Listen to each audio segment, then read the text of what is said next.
الله الرحمن الرحيم. الحمد لله رب العالمين، وصلى الله وسلم وبارك على رسول الله محمد وآله وصحبه وسلم أجمعين. ربنا لا تزغ قلوبنا بعد إذ هديتنا وهب لنا من لدنك رحمة إنك أنت الوهاب. ربنا آتنا في الدنيا حسنة وفي الآخرة حسنة وقنا عذاب النار.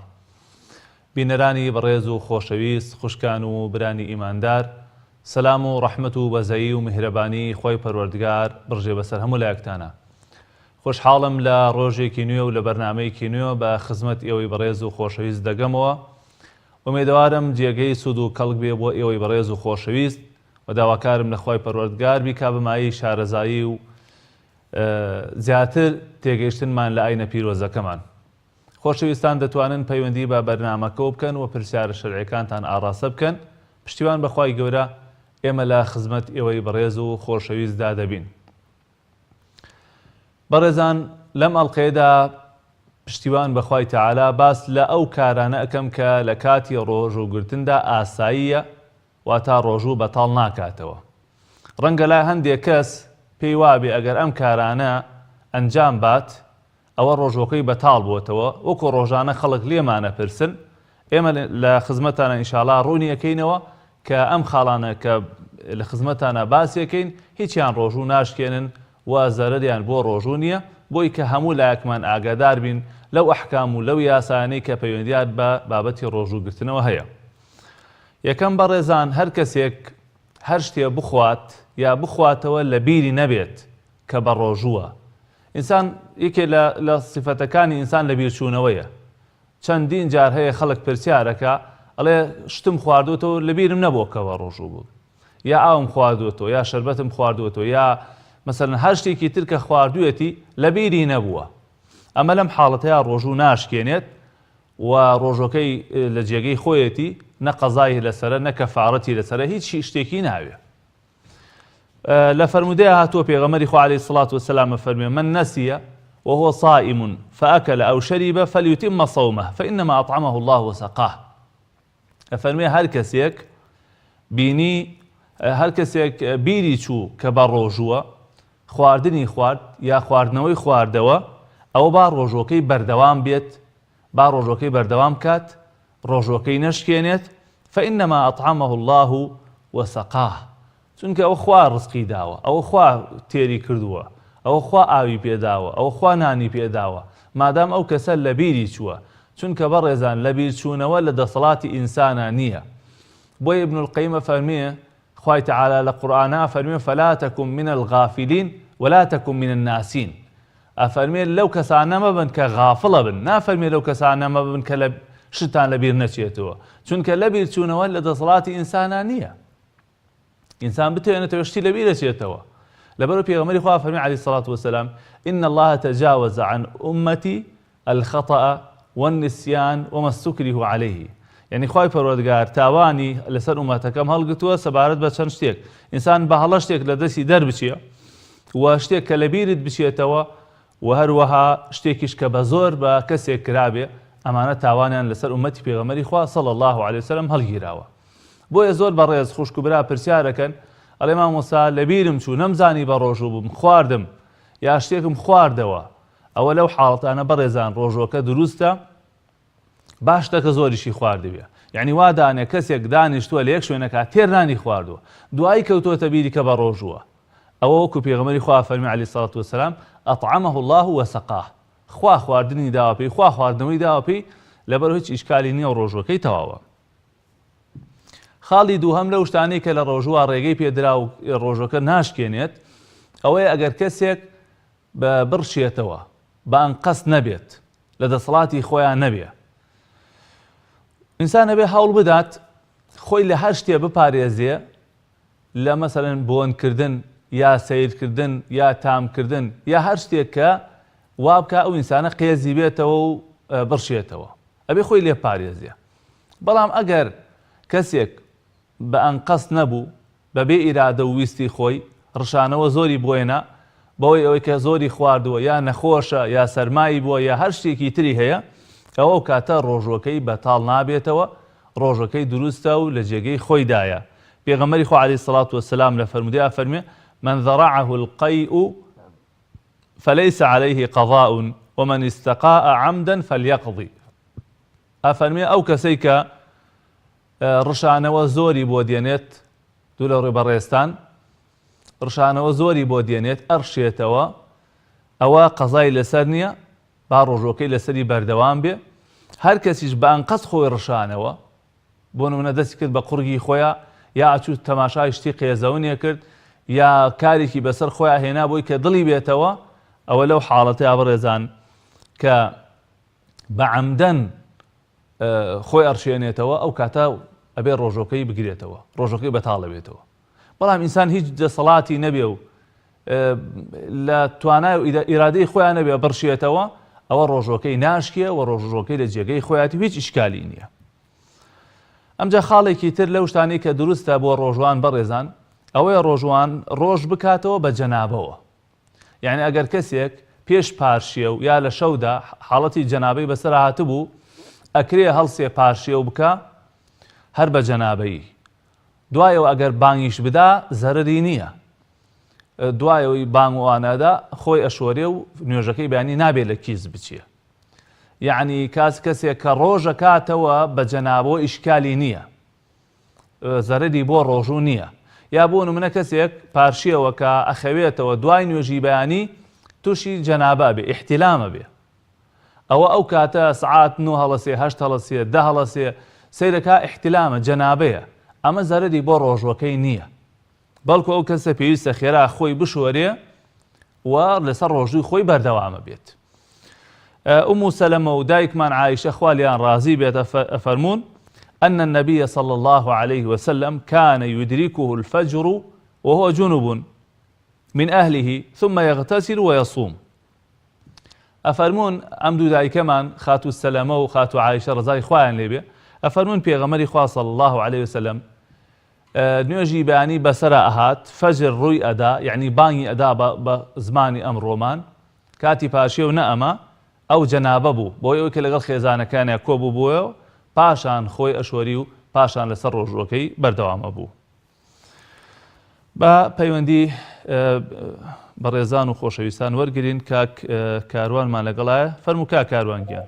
السلام عليكم مامۆستا. عليكم السلام ورحمة الله. مامۆستا گیان سوالێکم بوو. بەڵێ گیان. چەند پارەیەکی جیبی بەلاوە نەزانێ ئەو گەرامە کۆتۆتە کوێەوە. بەڕێزان تۆزێ ساڵی کاکاروان چی لێ بکا باشە لە کۆلی کەوێت. چی کردوێ کاکاروان؟ بڵێن ئەو پارەیەکی گاتوێ بەلا ئەو گەرامە نەزانین لەکوێ، ئەو پارەیە چی لێ بکا لە کۆلی کەوێت.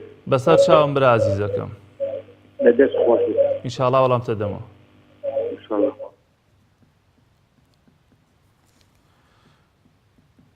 بەڵێ.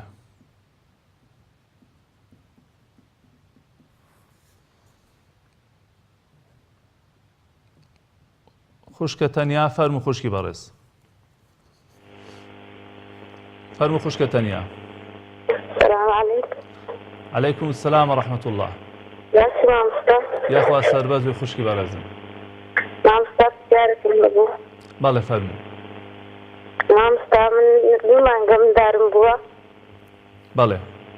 بەڵێ شیر دەرم ئایا بزانم ئەتوانم بڕۆژم لەبەر شیردانەکە یاخود شتی ڕەمەزانێ بمەوە. شیرە دەیدا تەنیا خان؟ بەڵێ. بەسەر چاو وەڵامتە دەمەوە ئینشاءڵڵا. بەڵێ مامۆستا. السلام خوا عليكم. لەگەڵ بێ خوشکی بەڕێزم. کاک سەباح گیان فەرموو براز شیرینەکەم. یا سەباح گیان. السلام عليكم مامۆستا. عليكم السلام ورحمة الله وبركاته. مامۆستا ئێمە چەند پۆلیسین لە دەوامین. بەڵێ. چەند پۆلیسین لە کلارەی. بەڵێ. لە دوامە جگەری گەشتمان لەگەڵایە برادێک منەیە مایدەی تێکە چێت کە دوگەڵ جگەرە بچێتە سەریان ئەڕشێتەوە. ڕۆژگەتی بەتاڵ نابێتەوە. ئەڕشێتەوە؟ بەڵێ. خۆی ئەڕشێنێتەوە یا لە دەسەڵات خۆیان نییە؟ لە دەسەڵات خۆیان نییە. بەڵێ بەڵێ. بەسەر چاو ئینشاڵڵا وەڵامتە دەمەوە. باشە دەست خۆش و خوارد شێرەی داکەم. خوا لەت ڕازی بێ ئەخوا. خوشکە ئاوات فەرموو. باش مامۆستا بەڕێز یاخوا سەربەرزی خوشکی بەڕێزم. ئاستا مامۆستاگە کەسێک پارەی لە قەرزدا بێت هێتا ساریشی پێچوو بێت ئایا زەکاتی دەکەی ئەو پارەیە؟ هەرو پرسیارەت هەیە خوشکی بەڕێز؟ وەڵام مامۆستا پرسیارم هەیە و پرسیارش کەشتم هەیە مامۆستا دوعای خێر دڵم تەنگ دەبێت. بەسەر چا خوشکی بەڕێزم. بەخێر بێت مامۆستا. یاخوا سەربەرز بی خوای پەروەردگار ڕەحمەت لێ بکە ئینشاءڵڵا.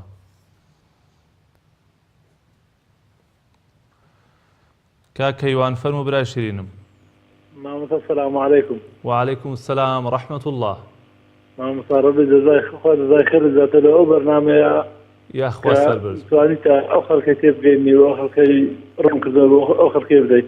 یاخوا سەربەرزی برا ئازیزەکەم ئەرکی سەرشانمانە.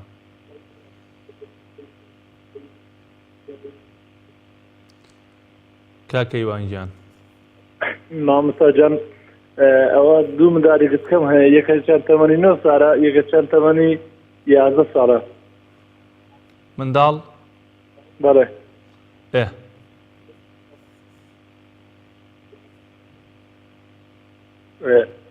بەڵێ. بەڵێ کاک کەیوان. مامۆستا دەڕێن بە ڕۆژی دەبین ئەودا گوناحبار نامخۆ کە ڕۆژان بە زۆر پێشێنم دە. بەسەر چاو ئینشاءڵڵا وەڵام تەدەمەوە کاک کەیوان.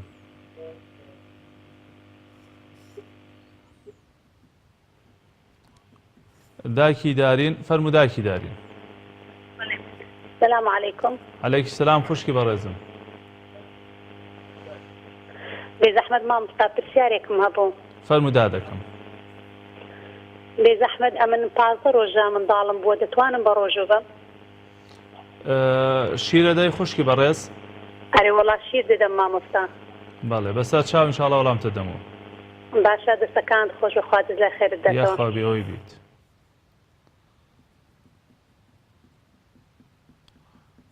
کێ ترمان لەگەڵا بوو بەڕێزان؟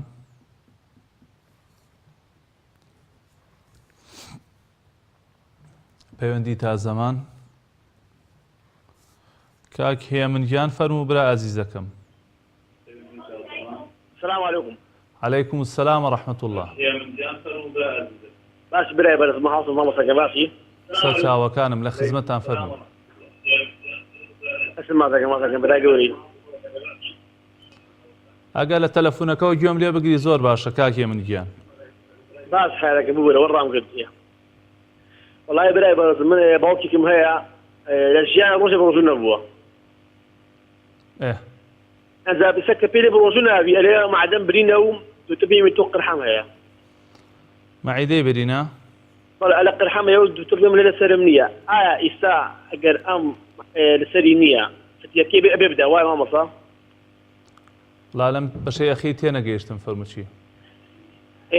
وتمان بە ڕۆژوو نابێ بەڵام ئێستا لێ من معدەم برینە بۆ ناتوانم ڕۆژوو ئەنجا ئەلێم پارەکەی بدە فتیەکە کە 3000 ڕۆژی مانگەکە 90,000 ئەلێ ئەوەش نادەم ئایا گوناحبارە مامۆستا؟ ئەلێ نیمە. نیەتی جا؟ وەڵی هەیەتی باەوە هەیە بڵێ نیەتی بەس نایدا حەداقە بیدا داوتم ئایا گوناحبارە سەرۆستا؟ بەسەر چاو ئینشاءڵڵا وەڵام تەدەمەوە. بەسەکان ماسەکە مامۆستا وەڵا پرسیارترم هەیە کە زەحمەت نەبێ. بەڵێ. من زۆر لەحی لێکم بەسم بچێ ناو دینەوە و نۆشکات و ینی زارت نییە دوان نیە سیان نییە بلێن سەبعات زارە دووبارێکمەوە ئایا گوناحبارە من زۆر لەحی لێکم؟ خوا بێ زەحمەت ئەم جاری ڕۆم دووبارە کەرەوە.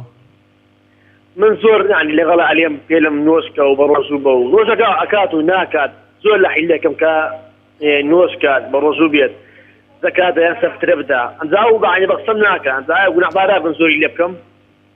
بەڵێ بەڵێ بەسەر چاو ئینشاءڵڵا وەڵام تەدەمەوە. ماسەکە ماڵ کاک محەممەد گیان فەرموو برا شیرینم. بەڵێ گیان. ئەلۆ پرسیارکەم قوربان. فەرمووی گیانەکەم. ئەڵێم دروستکردنی مزگەوت بەبێ منارە. بەڵێ. دەبێت یان نا؟ ئەگەر نابێت بۆ نابێت و ئەگەر دەبێت بۆ دەبێت. بەسەر چاو ئینشاءڵڵا. تاوز ماز دەشەم عەزیزی من. سەر چاوەکانم کاک محەممەد گیان.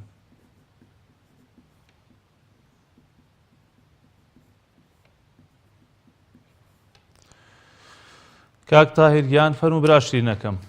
باش مامۆستا جان.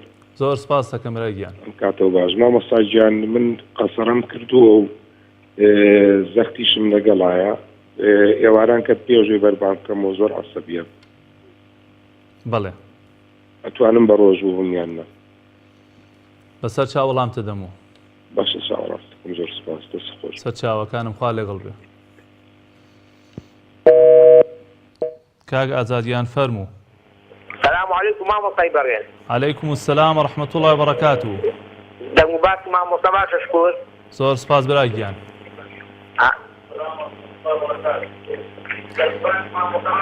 کاک ئازادیان لە تەلەفۆنەکەەوە گوێم لێ بگرە برا شیرینەکەم.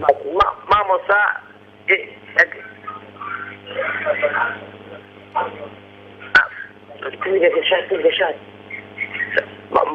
مامۆستاگەیەکی سەرفتەی پاری نەدابێ لە فکری چووە عەمدەن نەبوو لە فکری چووە حکمی چییە؟ بەسەر چاو. سەلام عەلەیکم. بەسەر چاو ئینشاڵڵا وەڵامتە دەمەوە. کۆتا پەیوەندیمان با کاک شاهۆ بێت. کاک شاهۆ گیان فەرموو. مامۆستا گیان سەلام عەلەیکم. عليكم السلام ورحمة الله.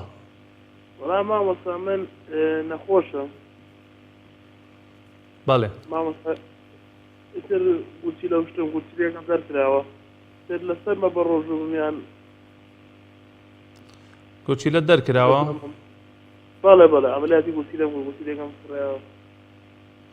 بەسەر ئەو چاوانە مەڵامتە دەمەوە کاک شاهۆیان. زۆر سپاس بە ڕێزان.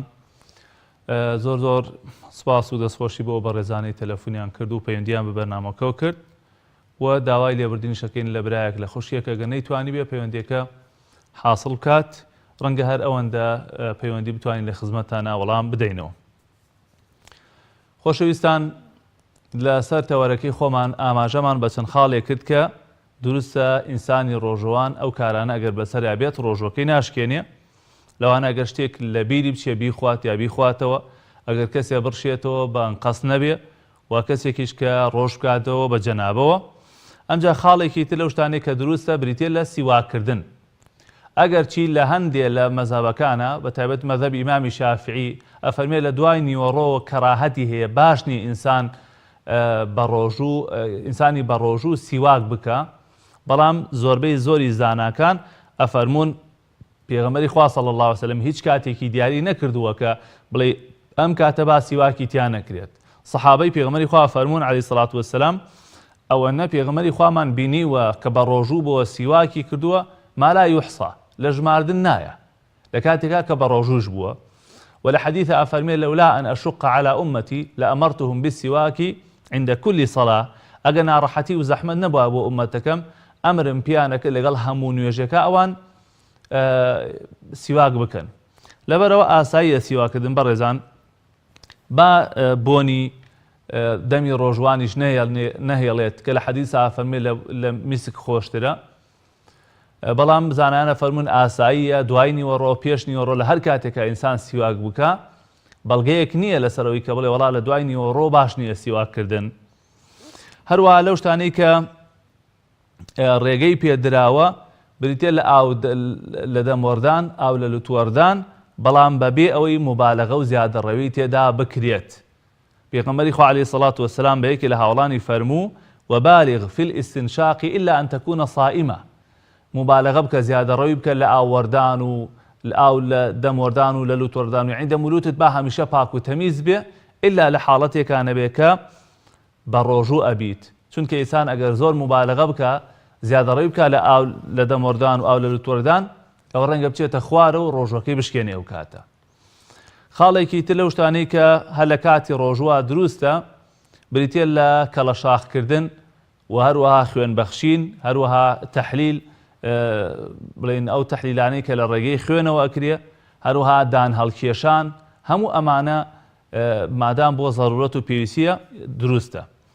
لە حەدیث هاتووە کە ئیبن عەباس بۆ ڕیوایەتی کردووە لە پێغەمبەری خوا صلی الله علیه وسلم ئەفەرمێ ئەن رسول الله صلی الله علیه وسلم احتجم وهو صائم.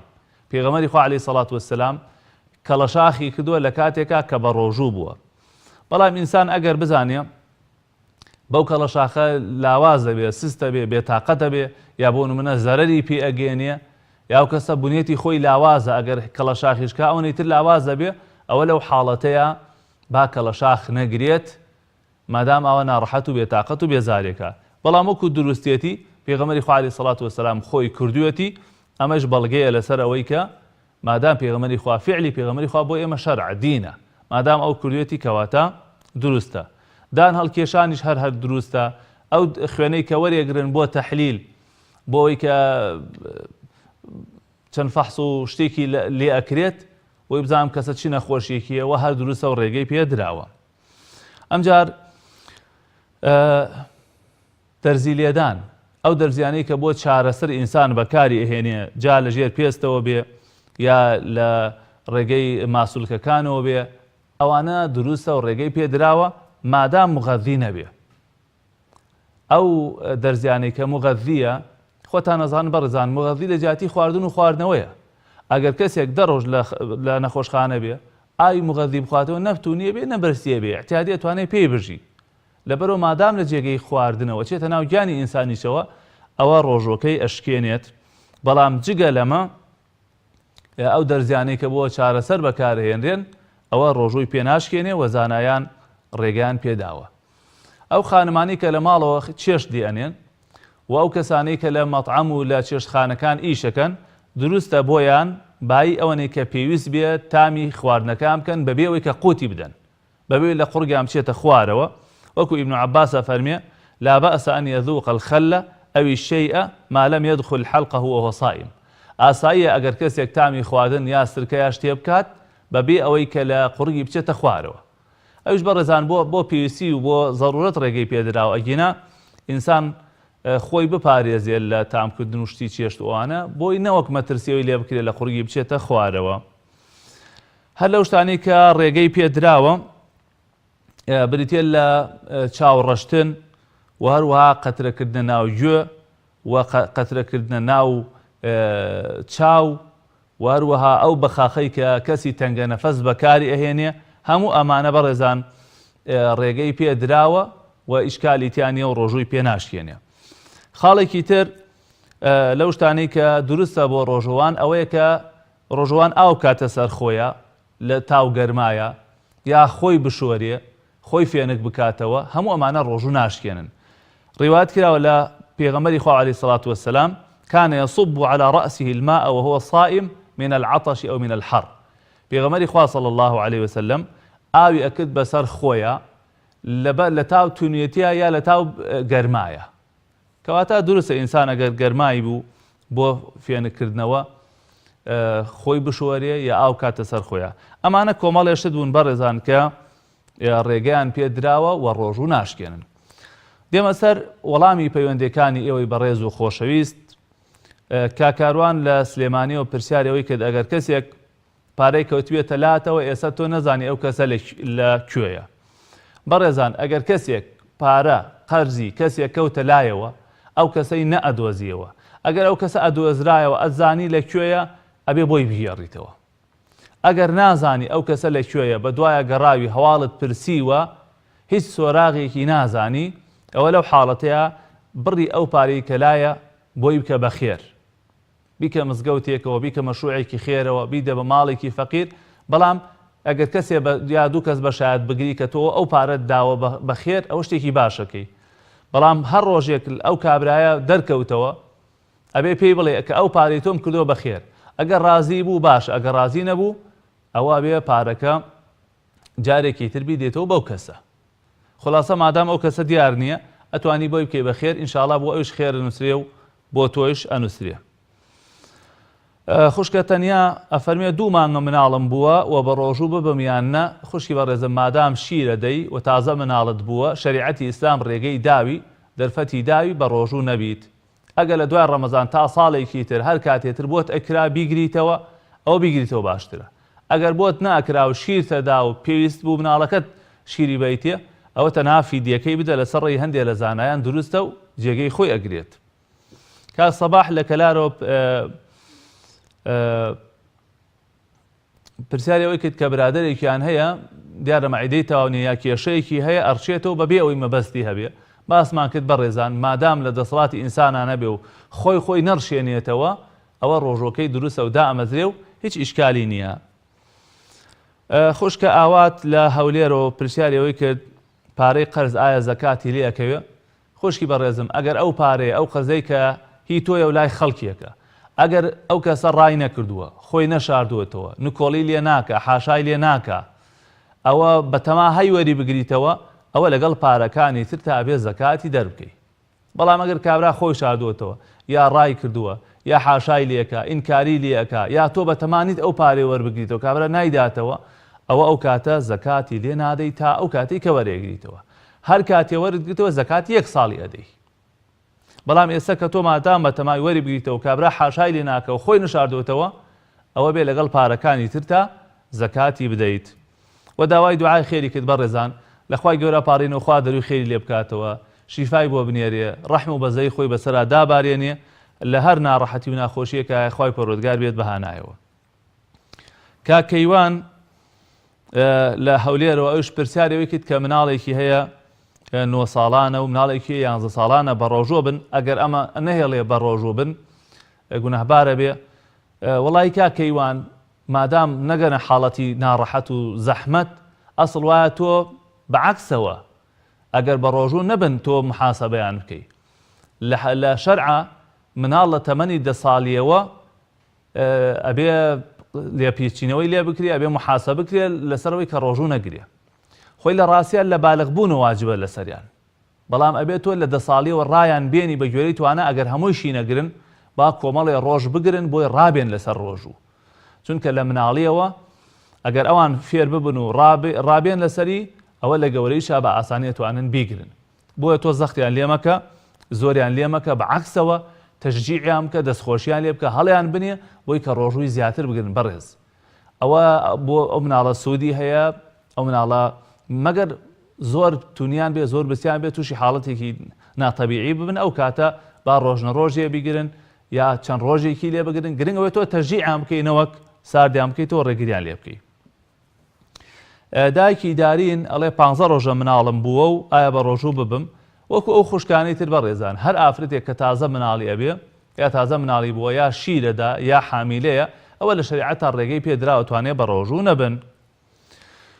کاکێ من پرسیارەوە کرد کە برادەرێکیان مەعیدەی برینە ناتوانێت بە ڕۆژوو بێ و فیدیەیش نادات هەشیەتی بەڵام فیدیەکە نادات.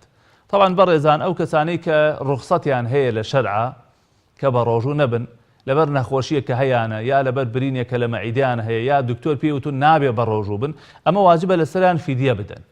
فیدیەکە ئەوەیە کە هەر ڕۆژێک خواردنی فەقیرێک یا هەژارێک بدەن. ئەگەر ئەو کەسە توانای هەبوو ئیمکانیەتی هەبوو پارەی هەبوو خواردنی هەبوو ئەو فیدیە واجبە لەسەری ئەبێ بیدات.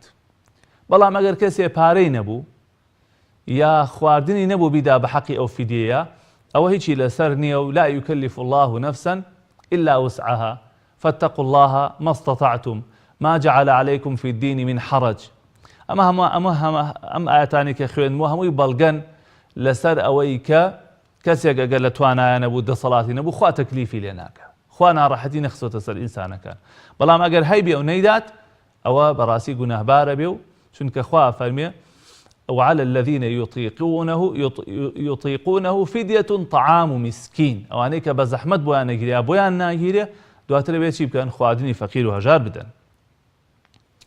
و پرسیارترشی کرد کە زۆر ئیلحاحی لێ یەکەم کە بۆ ڕۆژوو ناگری بۆ نوێژ ناکەی ئایا بۆ فڵانەشت ناکەی گوناهبار نابم نەخێر تۆ کاری خۆتەکەی و ئیشێکی باشەکەی بەڵام هەڵدا بە قسەی خۆش بە نەرمونیانی بە ئەسلوبی جوان لەگەڵیان نەسیحەتی بکەی نەک گوناهبار نابی بگرە خێرشت دەسەکەی و کارێکی زۆر چاکەکەی.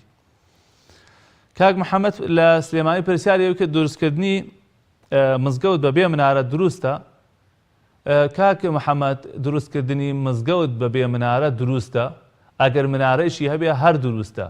ئەو منارە تەنها بۆ ئەوە کراوە کە لە دوورەوە بزانرێکەوە مزگەوتە ڕێبوارێک کەسێکی نەشارەزاک لە دوورەوە کە گەڕا بۆ مزگەوت هەر لە دوورەوە بزانێکە ئەو مزگەوتە. ئەمجا بەڕاستی بوونی منارە لە مزگەوت شتێکی جوانە وەکو مزگەوت وەکو شعائرێکی دین وایە علامەیەکی دینە نیشانەیەکی دینە تا گرنگی و بایەخی پێ بدرێ شتێکی باشە بەڵام زیادە ڕێوی نەکرێت لە مەسرەفی منارەیە جاری وا هەیە پارەیەکی خەیاڵی یەکجا زۆری تا سەرفەکرێ ئەمە جگەلەوەی کە بڵندگوەکانی پێوە ئەبەستن دەنگەکە زیاتر پەخشە بێ بە شارە لەبەرەوە لە هەردوو حاڵەتەکەیە ئەگەر منارەی هەبێ هەر دروستە ئەگەر منارەیشی نەبێ هەر دروستە بەڵام بەڕای من منارەی هەبێ باشترە بەمەرجە پارە و مەسرفێکی خەیاڵی و زۆری تیا سەرف نەکرێ هەم بڵندگوەکانی پێوە ئەبەسترێ کە دەنگەکە زیاتر پەخشە بێتەوە هەم لە دووریشەوە وەکو سیمایەکی ئیسلامەتی و مسلمانەتی وایەکە لە ئەو شارەیە هەیە ئێستا شاری وا هەیە کە چیتە ئەو شارە ئەوەندەی منارە تایە لە دوورەوە یعنی دەلالەتەکە لەسەروی کە ئەم شارە شارێکی مسلمانە و خەڵکێکی نوێژ خوێنی زۆری تایە بۆیە بەڕای من منارە بکرێ باشترە کاک تاهیر لە سلێمانی پرسیاری ئەوەی کرد کە قەستەرەی کردووە و هەروەها زەختی هەیە زۆر عەسەبیە بێ ئایا بە ڕۆژوو ببێ یا نەبێ وڵی کاک تاهیر ئینسان هەتا بتوانێت تا ئیمکان بێ بە ڕۆژوو ببێ و ئەم مانگە بۆ کراوە کە ئینسان هەوڵدا خۆی ڕابێنێت دان بگرێ بە خۆیان فێری سەبر و ئارامی ببێ ئەگەر ئەو نەخۆشیانی جەنابەت باست کرد دکتۆرە بە ڕێزەکان ڕێگەت پێدەن کە بە ڕۆژوو نەبی واڵێن ئەم ڕۆژووە بۆ تۆ خراپە زەرەرت پێ ئەگەێنێ تۆ نەخۆشی دڵت لەگەڵایە یا زەختی هەیە ئەو کاتە بە ڕۆژوو مەبە بەڵام ئەگە هەر لەبەروی کە تۆزیە تۆڕابی جەنابەت یا بۆ نمونە تۆزیە زەختت لەگەڵا بێ ئەوە بەڕاستی نابێ بە ڕۆژوو نەبی براشترینەکەم ئەگەر دکتۆرێکی بەڕێز سیقە پێکرا و مسلمان پێت ئەڵێ بە ڕۆژوو مەبە و زەرەرت لێدا ئەوە کاتە ئەتوانی بە ڕۆژوو نەبیت کاک ئازاد لە کەرکووکەوە پرسیاری ئەوەی کرد ئەگەر کەسێ سەرفترەی پاری لە بیر چوو بێت چی بکات وڵی من لەوە دەست پێکەم کە سەیرە چۆن کەسێک ئەکرێ سەرفترەی لە بیر بچێت لە کاتێکە هەموو خەڵک سەرفترادا لەو کاتەیە بەرحاڵ کە لە بیری چووە ئەوە ئینشاءڵڵا خوای پەروەردگار گوناهی لەسەر نانووسێ مادام لە بیری چووە لە دەسڵاتیان نەبووە بەڵام ئەبێ ئەو بزانێ هەر قەرزارە ئەبێ ئەمساڵ خێرا سەرفترەکەی دەربکە و وایە دەری بکردایە تا ئێستا کە دەری نەکردو تا ئێستا با خێرا ئێستا سەرفترەکەی دەربکا و لە زیمەت و لە ئەستۆیە هەرماوە با لە زیمەت و ئەستۆی خوایە نەیهێڵێت کۆتا پەیوەندیشمان کاک شاهۆ بوو لە کەرکووکەوە ئەوش پرسیارەوەی کرد کە گورچیلەی دەرکرا و گرفتی هەیە لە گورچیلێ ئایا توانێت بە ڕۆژوو نەبێ بەڕێزان نەخۆشی گورچیلەیەکێکە لەو نەخۆشیانەی کە پێویستەکە ئینسان ئاو زۆر بخواتەوە و عیلاجی بەردەوامی بۆ بەکاربێنێ زۆربەی ئەو کەسانی کە نەخۆشی گورچیلەیان هەیە دکتۆرە بەڕێزەکان ئاماژەی ئەوەکەن کە نابێ بە ڕۆژوو ببێ جا تۆش کە ئەگەزانی گورچیلە دەرکردووە و ناڕەحەتێکت بۆ دروستەکە و دکتۆرەکان ئەڵێن بە ڕۆژوو نەبی باشە ئەوە ئەو کاتە تۆ ئەتوانی بە ڕۆژوو نەبی و بۆ هەر ڕۆژێک فیدیە بدەی خواردنی فەقیر و هەژارێک بدەی ئینشاءڵڵا خوای پەروەردگار تەقدیری وەزعتەکە و ئاگای لە حاڵت هەیە خوای پەروەردگار ئەجر و پاداشتی جەنابت و هەموو برا و خوشیەکی بەڕێز باتەوە خۆشەویستانم ئەمە بە کورتی وەڵامی ئەو برا و خوشکە بەڕێزانە بوو کە پرسیاریان کرد زۆر سپاسیان ئەەکەین دەستخۆشیان لێکەین داوای دوعای خێرمان هەیە بۆ هەموو خوشکبراکی مسلمان لە خوای گەورە پاڕینەوە ئەوانەی کە نەخۆشن خوای تەعالا شیفای بەخێران بۆ بنێرێ ئەوانەی قەرزارن خوای پەروەردگار قەرزارەکانیان بۆ جێبەجێ بکات خوای گەورە خێر و خۆشی و بەرەکەت خاتە ماڵی هەموو مسلمانێکەوە ڕۆژوو و نوێژ و تاعەت و عیبادەتی هەموو لایەکمان قبول بکات دەروی خێر لە هەموو خوشکبراکی مسلمان بکاتەوە بە تایبەت ئەو بەڕێزانەی کە پێویستیان بە دوعای خێرە و هەمیشە داوامان لێکن کە دوعای خێران بۆ بکەین یا ڕەبی خوا دەروی خێرن لێ بکەیتەوە هەر کەسێ گرفتارە دەردەدارە لە هەر ناڕەحەتیەکایە تووشی خێری بکەیت لە دنیا و لە قیامەتە وەخوای پەروەردگار ئەجر و پاداشتی ئەو برا خۆشەویستانە بیتەوە لە کۆنتڕۆل لە کامێرەمان ئەو برانەی کە بەبمەرنامەوە ماندووە بن ئەم کەناڵە پڕ بکەی لە خێر و بەرەکەت و پاداشتی گەوریان بیتەوە لە دنیا و لە قیامەتە بەم ئەندازەیە کۆتایی بە ئەڵقەی ئەم جارەش دێت بەخوای گەورە و میهرەبانتان دەسپێرم وصلى الله على نبينا محمد وآله وصحبه أجمعين والسلام عليكم ورحمة الله وبركاته.